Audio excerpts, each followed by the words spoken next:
উপকূলীয় জেলা হিসেবে দেশের অন্যান্য জেলার তুলনায় কক্সবাজার জেলায় ঘূর্ণিঝড়ের প্রবণতা তুলনামূলক বেশি। ফলে আবহাওয়া অধিদপ্তরকে প্রায় কক্সবাজার সমুদ্র বন্দরের সতর্কতা সংকেত জারি করতে দেখা যায়। এই সতর্কতা সংকেতগুলো সম্পর্কে কক্সবাজার জেলার মানুষ কতটা সচেতন তা জানতে আমরা কথা বলেছি জেলার সদর, উখিয়া, টেকনাফ ও মহেশখালী উপজেলার বিভিন্ন শ্রেণী পেশার মানুষের সাথে।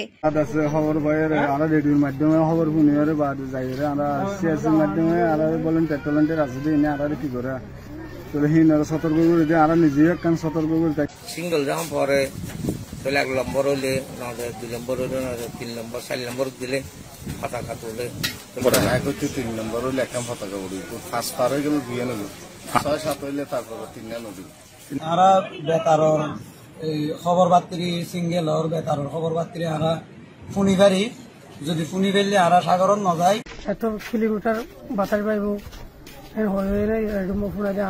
মানে আর ক্যাম্পার মানুষে বেসের এটু মাঝে ফুনি সলম্বর সিঙ্গেল ফরেনার মাল সামানা লইরে যাগো আরতে।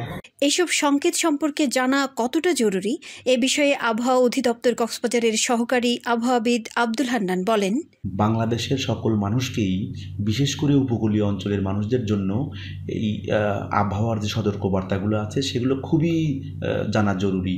এখন ঘূর্ণিঝড়ের বর্তমান পরিস্থিতি তারা এই উপকূলবাসী যদি ওই সতর্কবার্তাগুলো জানে তাহলে তারা খুব সুন্দরভাবে এটাকে অ্যানালাইসিস করতে পারবে।